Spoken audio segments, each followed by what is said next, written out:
Hello everybody, this week I have been working my way through a litany of lightweight legendary Porsche 911s. So far I've driven the 996 GT3, the 964 RS, and today we're driving the 3.2 Carrera Club Sport. Now I'll be honest, I'm a casual Porsche fan and I'd sort of heard of the Club Sport but didn't really think it was a particularly significant car. As it turns out, it apparently is. Now, before we set sail, I've been given by this car's kind owner a cheat sheet. So I can tell you what's different about this car, then we can hit the road and find out if it's actually made a real difference. So the aim with this car really was on increased performance through weight reduction. So to save weight on this car, you have no sunroof, no electric windows, no central locking, no fog lamps, no headlight washers, no rear seats, no rear wiper, a load of essential wiring has been stripped out, you've got manual seats, and you've got less sound deadening material, and slightly more worryingly, less anti-corrosion treatment on the base of the car too. Now that meant that this car shaved 60 kilos off of the regular 3.2 Carrera's weight, bringing it down to about 1,150 kilos. Now the engine's a bit of a dubious one because people can't seem to agree on what Porsche did. They never really made any bold claims about improvement. They simply said some of these engines were blueprinted. But I also found a document saying that that was an option for them. Who knows? In any case, standard power for one of these cars is about 231 brake horsepower. Now, what definitely changed with the Club Sport is the rev limit, which went up 500 RPM to 6,840, and also the gearbox and limited slip differential. It got a limited slip differential, and the gearbox has closer ratios than standard. You've also got some bespoke Bilstein dampers, and you've got some nice lightweight Fuchs alloys painted in red. 0 to 60 time is 5.1 seconds, and you got a top speed of 152 miles an hour. These days, you're paying well over £100,000 for one of these cars. So let's find out, shall we? See if it's any good.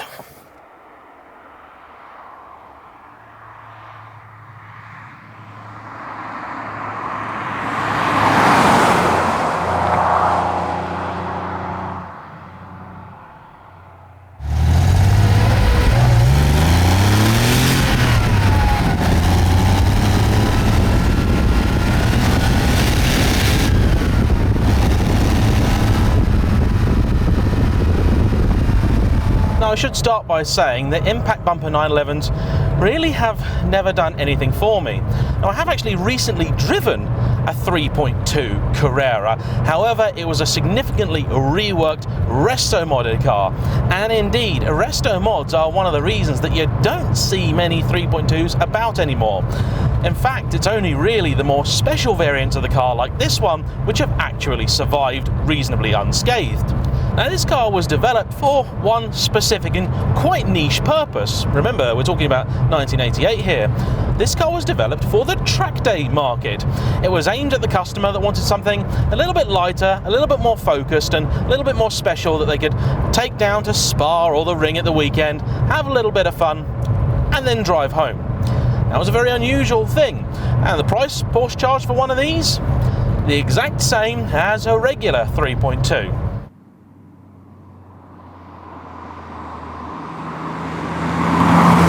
Pretty fair that, actually. They giveth and they tooketh away, and they decided that on balance they charged the same. As a result, they didn't make very many of these cars. 340 was worldwide production, with about 53 UK right-hand drive examples. Apparently they didn't really put much effort into marketing them either because, well, they didn't really think that there'd be many customers for them, and I suppose when they were new, they were probably right. I've got to say, immediately what becomes apparent is that this particular example is really tight. This car feels magnificent. Now, it's a little bit firm, not quite as firm, say, as the 996, actually nowhere near as firm as that. I'd say similar to the 964 in terms of damping. Oh, steering feel is beautiful. Just letting it get warm through before I press on. But it weights up amazingly nicely in the corners. It's reasonably comfortable too. These seats are fabulous. Now, at a quick glance, they look like pretty ordinary Carrera seats in this fabulous 80s-tastic material. However, they're actually quite deeply scalloped. They're really nicely bolstered, and you feel very planted in them. All the controls are nice and light and come straight to hand, especially if you're used to old 911s, and I've been driving a few of those recently, so it's all feeling fairly familiar to me. And actually, despite the general lack of sound deadening, it's not punishing in here, it's not ridiculously noisy or anything like that. It's a pretty nice place to be, I have to say. You could reasonably do some touring in this vehicle. Now, it came with a father and daughter combo who both have a real love of this car. I have been told that I am driving the inheritance, so I'm going to treat it with care, but also make sure to enjoy it, because I've been told to do that as well. Tricky old job I have sometimes, I can tell you. This car's arrival apparently was heralded with the phrase, "Your dad's had a midlife crisis and he's bought a Porsche." He wasn't planning on it, it just sort of happened. Luckily, he did it about 10 years ago when values, well, there wasn't a cheap car back then, but it's certainly cheaper than it is now. And prices went dramatically high a few years ago, and they've softened somewhat, but even so, recently one of these sold at auction for about £140,000. It's a lot of cash for an old 911, especially when I can remember a time that a regular 3.2 Carrera was, well, almost worthless. Not that this is a regular 3.2 Carrera, of course. The G50 gearbox in this car is really nice and slick, and it was always a much better box than the old 915 unit, which never really was particularly cooperative. God blimey, I did have some concerns about this, because you know, the 964 RS is a really dramatically different car from standard, different chassis, different everything. That's a real masterpiece. But this feels so good, so planted, so well tied down. Okay, at modest speeds, but as soon as that temp gauge picks up, we'll get going. The amount of feedback and texture through this wheel is absolutely incredible. Honestly, if you've only ever driven really recent 911s, and by that I mean sort of 991 or 992, you owe it to yourself to drive an old one and find a good one. Seriously, find a good one. My personal favourite is often the 964. 993 is also a great car, as it turns out are some older Carreras too. Even, to be fair, the 996 feels dramatically different to some of the more modern cars. They really are a special thing to pedal. And I know the modern ones are just way more competent and fast, but more often than not, that's just not what the driving experience is all about.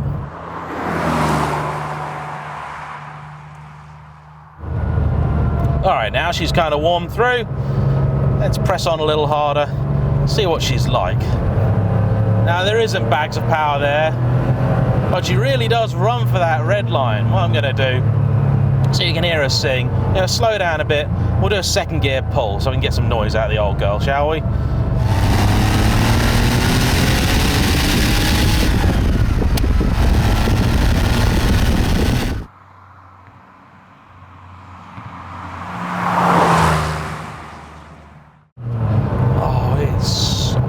So sweet, so delicate. Now I'm very aware of that rear engine layout in this car. You can really feel it, and it's just something in the back of your mind. Now, in truth, because this is not my car, because the roads are a little bit greasy out there, I'm taking far more caution than I really probably need to. But the thing communicates in a way that's just sublime.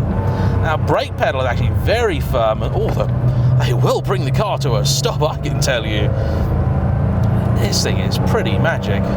A few years ago, Evo magazine apparently named this like the second bestest 911 ever, or something crazy like that, after the legendary 2.7. I'd like to say that the 2.7 is what I'm driving next, but I don't know anybody with a 2.7 RS that'll let me drive it.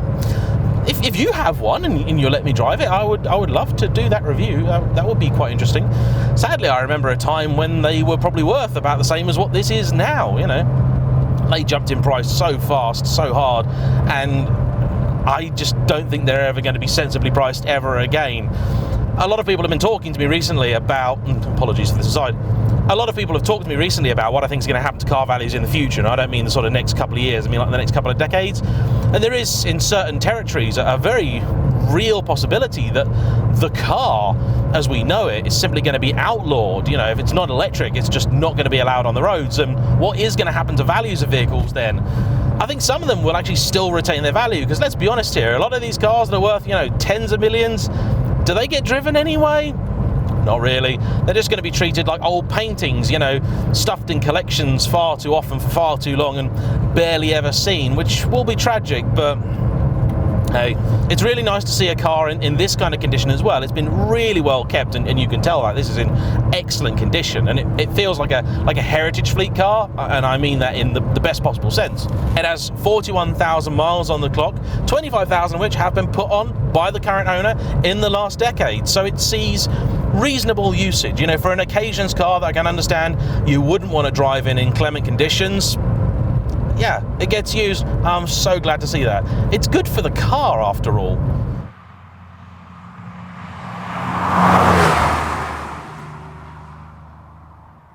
That gearbox is really rather sweet. Genuine highlight of this car, which you can't often say for older vehicles. But in here, it really is. And in fact, the whole thing feels like something of a highlights reel. Steering, some of the best in anything, actually. Absolutely anything. This is wonderful. Like, you really do feel like there is a completely cast iron granite connection between you and the road. You know precisely what's going on, and the suspension gives you just about enough confidence to lean out a little bit, but is also actually doing its job and absorbing the worst of the road. It's just giving you the right amount of disconnection as well as connection. When you've got lighter cars, that is something that becomes much easier to pull off. When you're talking about some sort of 2-ton behemoth, it becomes much more difficult to strike a good balance in damping.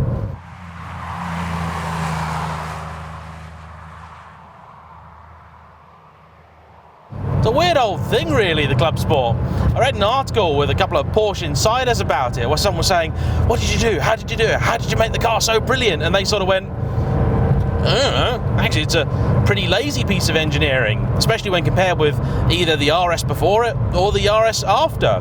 None of the panels on this car are special lightweight material or anything like that. There really isn't that much more power in the engine, even if you believe the most optimistic assumptions. It still has a full-size battery and all that sort of stuff. In so many ways, this should be an underwhelming car. And yet, if ever there was something that was more than the sum of its parts, it's this. Imperfections? Yeah, some. The main one at the minute is the fact it's not actually particularly easy to heel and tow, because the brake pedal's reasonably stiff and doesn't actually travel that far, so trying to get your foot over to dab the accelerator isn't the easiest. The 964 RS is certainly the superior car in terms of covering ground, and it is a lot more special piece of engineering as well. That being said, you can still have plenty of fun in this. It's very nicely judged, and you're not attracting too much attention either. It's pretty subtle for a white 911 with red wheels and graphics on the side, but hey, it's a really cool thing. View out the front is pretty good, and maybe the only real downside is the price, because it is a lot of money. A hell of a lot of cash. Somewhere in Scotland, there is a young lady who's got a brilliant inheritance. This thing's mega. It's that steering. It's just wonderful. I suppose you could say that the engine really is perhaps a little bit of a disappointment, because it feels just good. You know, it doesn't really add to the package, but when the car weighs so little, I guess they didn't need to do that much to it. The takeaway for me is going to be the steering. I've been very lucky. I started my YouTube career with a real focus on Lotus, so I've driven many of the greatest steering cars on planet Earth, and this is definitely up there. It's got a very different feel compared to the 964. Definitely lower ability. You can feel as you go over some bumps and compressions, it starts to move out, wash wide a little bit easier, a little bit sooner. Ultimate grip is definitely lower, but my life, if you want a conversation with a car, This thing's a philosopher. Not a boring one either. It's a philosophical debate in a lap dancing club. Cultured, educated, but a bit wild and silly too. Carrera Club Sport, you're all right. I just wish I could work out how the heating works in this thing. I'm boiling. Absolutely roasting in here. Oh, there are controls for it, but they're all old and odd and weird, and heater controls in old 911s do not make any sense at all. Minor gripe, I suppose. So here's the thing. It's taken me a little while to work it out, what makes the Club Sport so special. Essentially, what they've done is they've looked at the 911, a car which by then they've been evolving for 25 years.